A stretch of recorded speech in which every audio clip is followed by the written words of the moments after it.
Assalamualaikum warahmatullahi wabarakatuh. Waalaikumsalam warahmatullahi wabarakatuh. Kami dari kelompok 1 akan mempraktekkan coaching dengan model Tirta pada kasus 3. Di kasus 3 ini bercerita bahwa rekan Anda bercerita jika ia baru saja mendapatkan teguran dari kepala sekolah yang menerima laporan dari pengawas sekolah yang melakukan supervisi saat ia mengajar. Pengawas sekolah yang melakukan supervisi tampak keberatan ketika rekan Anda mengajar tanpa buku teks. Rekan Anda mengajar dengan memanfaatkan sumber-sumber belajar lainnya. Ketika diingatkan pengawas tersebut, rekan Anda menyampaikan jika ia tetap mengacu pada kurikulum walaupun tidak menggunakan buku teks. Pengawas tersebut tampaknya tersinggung dan memberikan laporan tentang hal itu kepada kepala sekolah. Bagaimana sikap Anda? Berikut praktek coaching dengan model Tirta pada kasus 3 oleh kelompok 1. Ya, Assalamualaikum Bu Mela. Apakah Bu Mela ada waktu luang hari ini? Waalaikumsalam Bu Ajijah. Ada apa Bu Ajijah? Saya lihat Ibu sedang bersedih nih. Mohon maaf Bu Mela, saya jadi mengganggu aktivitas Bu Mela nih. Tidak apa-apa Bu Ajijah. Begini Bu Mela, saya perlu seseorang untuk bisa mendengarkan keluh kesah saya. Apakah Bu Mela bisa membantu saya? Jadi apa nih yang bisa saya bantu buat Bu Ajijah? Ada apa Bu Ajijah ingin pembicaraan hari ini? Sebetulnya, saya hanya ingin mendapatkan pemecahan dari masalah yang sedang saya hadapi, Bu Mela. Masalah apa sih Bu Ajijah? Coba Bu Ajijah ceritakan apa yang sedang Bu Ajijah rasakan. Bu Mela ingat nggak beberapa hari yang lalu, saya kan supervisi nih di kelas. Nah, waktu supervisi itu, saya dapat teguran dari pengawas. Loh, kok bisa Bu? Lalu apa yang menyebabkan Bu Ajijah mendapat teguran dari pengawas sekolah? Kalau menurut saya ya Bu, sebenarnya masalahnya sih sepele. Sepele seperti apa sih Bu Ajijah? Saya itu kemarin ditegur karena pada waktu supervisi sama pengawas mengenai pengajaran saya. Oh, proses pengajaran yang bagaimana sih Bu Ajijah kalau boleh tahu? Dia itu keberatan waktu saya mengajar tidak memakai buku teks. Oh, lalu bagaimana tanggapan Bu Ajijah dengan respon pengawas tersebut? Ya, saya sampaikan kepada beliau bahwa selama ini kalau saya mengajar itu ya saya menggunakan berbagai sumber. Bisa dari buku-buku referensi di perpustakaan. Yang penting kan sesuai dengan kurikulum. Nah, ketika saya sampaikan seperti itu, beliau merasa tersinggung. Oh, jadi itu masalahnya. Nah, sekarang saya mau tanya sama Bu Ajijah. Selama ini, apa yang sudah Bu Ajijah lakukan dalam kegiatan belajar mengajar? Seperti yang saya jelaskan tadi, Bu Mela, saya menggunakan berbagai sumber. Saya bisa ambil buku di perpustakaan, mengajak anak-anak mengamati lingkungan di sekitar, mengajak anak-anak bermain sambil belajar, dan menonton video bersama. Oh, gitu. Mengapa ya Bu Ajijah tidak menggunakan buku teks dalam mengajar? Karena menurut saya sumber belajar itu tidak harus dari buku teks aja. Lingkungan juga bisa menjadi sumber belajar. Selain itu, sumber belajar yang saya gunakan sudah membuat anak-anak termotivasi, Bu Mela. Dan paling penting kan sudah mengacu pada kurikulum. Bukannya seperti itu sudah cukup ya, Bu Mela? Wah, sebenarnya sih sudah bagus menurut saya. Lalu bagaimana dengan hasil siswa ketika Bu Ajijah menggunakan sumber belajar itu? Seperti yang sudah kita ketahui kan, karena karakter anak-anak itu berbeda-beda. Ada yang sistem belajarnya dia berbeda. Menurut Bu Ajijah gimana? Oh iya, Bu Mela. Saya tidak kepikiran ya sampai ke sana. Selama ini sih sebetulnya ada beberapa anak yang hasilnya kurang maksimal sih, Bu. Nah, itulah Bu Ajija pentingnya menggunakan buku teks sebagai sumber belajar. Mungkin harapan dari pengawas kemarin itu Bu Ajija supaya menggunakan sumber belajar itu untuk lebih memudahkan. Kalau saya pikir-pikir, ada benernya juga sih, Bu Mela. Ya, Iya, setelah Bu Ajija bercerita, sekarang bagaimana perasaan Bu Ajija? terus terang sih, beberapa hari ini saya merasa kurang nyaman. Jadi resah sih, Bu Mela. Di rumah juga kepikiran terus. Mau apa-apa jadi nggak enak karena ya itu kepikiran terus. Hmm, lalu apa sih yang membuat Bu Ajija nggak nyaman selama ini? Nah itu Bu Mela, sebetulnya yang membuat saya resah dan tidak nyaman itu karena Bapak pengawas itu menyampaikan ke kepala sekolah kita, Bu. Saya takut, Bu, nanti akan jadi masalah di kemudian hari. Apalagi sebentar lagi saya kan mau naik pangkat, Bu Mela. Gimana ya, Bu? Saya jadi kepikiran nih, Bu. Oh begitu Bu Ajija. Jadi saya dapat menyimpulkan yang membuat Bu Ajija merasa sedih, nggak nyaman itu karena supervisinya itu ya Bu. Nah Bu Ajija tidak menggunakan buku teks sebagai sumber belajar ketika pengawas memberikan pendapat ke Bu Ajija, memberikan argumen, lalu pengawas merasa tersinggung dan menyampaikan kepada kepala sekolah dan akhirnya Bu Ajija jadi kepikiran itu ya permasalahannya ya.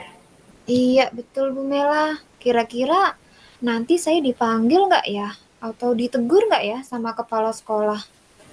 Kalau menurut saya sih Bu, untuk masalah ini Bu Ajija bisa merefleksikan diri dulu dan bisa menyiapkan diri. Jika ditegur kepala sekolah, Bu Ajija harus sudah siap menjelaskan apa alasan yang sebenarnya.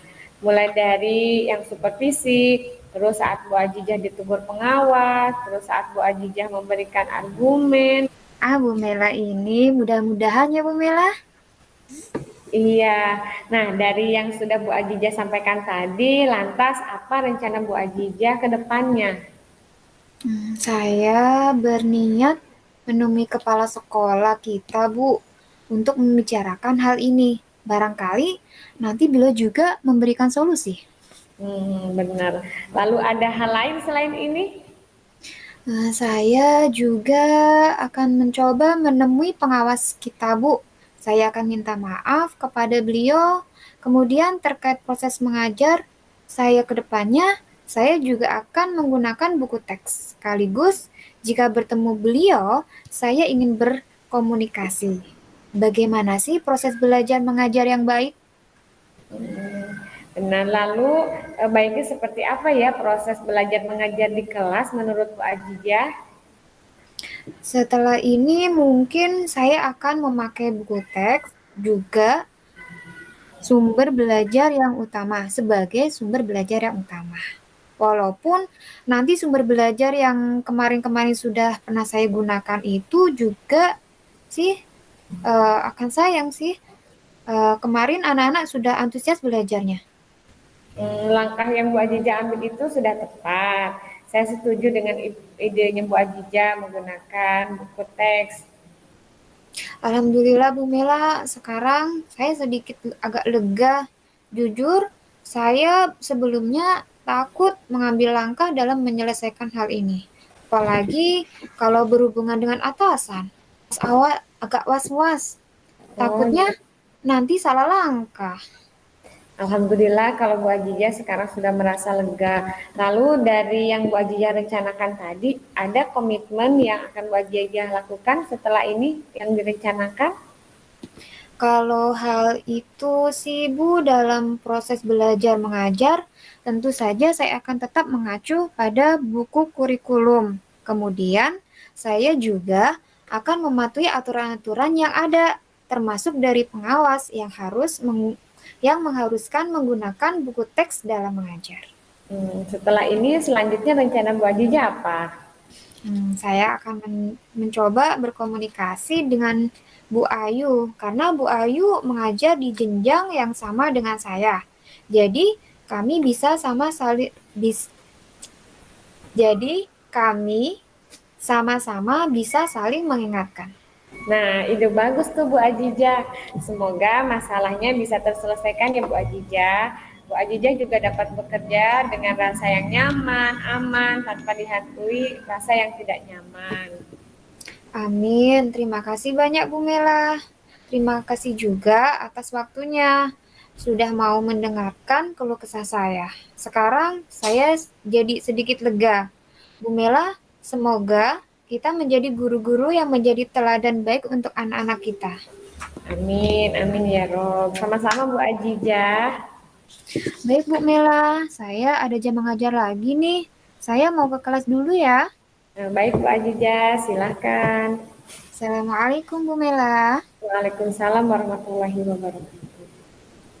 Nah, baik, selanjutnya saya persilahkan kepada Ibu Ayu Puspita dan Ibu Mairina sebagai pengamat dalam kasus ini. Baik.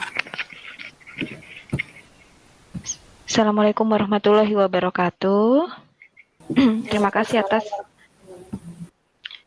atas waktu yang telah diberikan kepada saya untuk memberikan pengamatan atas kasus 3, yaitu guru pada kasus 3, guru yang saya lupa. Kasus 3 apa tadi? Mendapat teguran. Oh iya. Teguran dari pengawas karena tidak menggunakan buku teks. Guru yang mendapatkan teguran dari pengawas karena menggunakan buku teks. Nah, sebagai sumber belajarnya, dan pengawasnya merasa tersinggung karena sang guru memberikan argumen tentang sumber belajar yang digunakan. Baik, menurut pengamatan saya, yang sebagai coach sudah mantap sekali, hebat. Teknik coachingnya juga sudah dapat, sudah memberikan tujuan coaching yang sudah jelas dan tujuannya juga sudah tercapai. Kemudian dari identifikasi masalah, coach juga sudah bagus dalam menggali potensi dari coachingnya. Kemudian rencana aksi juga sudah sangat jelas. Sudah menunjukkan komitmen yang kuat untuk melakukan rencana aksi yang dilakukan. Perbaikan diri dan refleksi juga sudah terlihat, sudah jelas di sini, sudah terpikir di coachingnya kalau dia sudah melakukan refleksi dan perbaikan untuk di masa yang akan datang. Mungkin itu pengamatan dari saya. Silahkan ditambahkan untuk Bu Mai sebagai pengamat 2. Terima kasih. Wassalamualaikum warahmatullahi wabarakatuh. Waalaikumsalam warahmatullahi wabarakatuh. Baik, Assalamualaikum warahmatullahi wabarakatuh. Dalam kasus 3 ini tentang seorang rekan yang ditegur pengawas saat supervisi karena tidak menggunakan teks, permasalahannya seperti itu. Nah, menurut saya coachingnya sudah bagus, sudah mendengarkan dengan baik, sudah mendampingi, juga gesturnya juga sudah baik, sehingga rekan tersebut bisa mengambil juga suatu keputusan yang baik untuk menyelesaikan masalahnya sendiri, dengan menyadari pentingnya juga kalau buku teks itu juga perlu. Terus juga sudah siap seandainya nanti merefleksi diri, sudah siap seandainya nanti dipanggil dengan kepala sekolah atau menanyakan hal tersebut. Ya, menurut saya sudah bagus lah. Cara mengcoachingnya juga dalam menyelesaikan masalahnya. Terus saya begitu saja. Sekian dan terima kasih. Assalamualaikum warahmatullahi wabarakatuh. Demikian praktek coaching kasus 3 oleh kelompok 1. Semoga bermanfaat bagi yang menyimak materi mengenai coaching.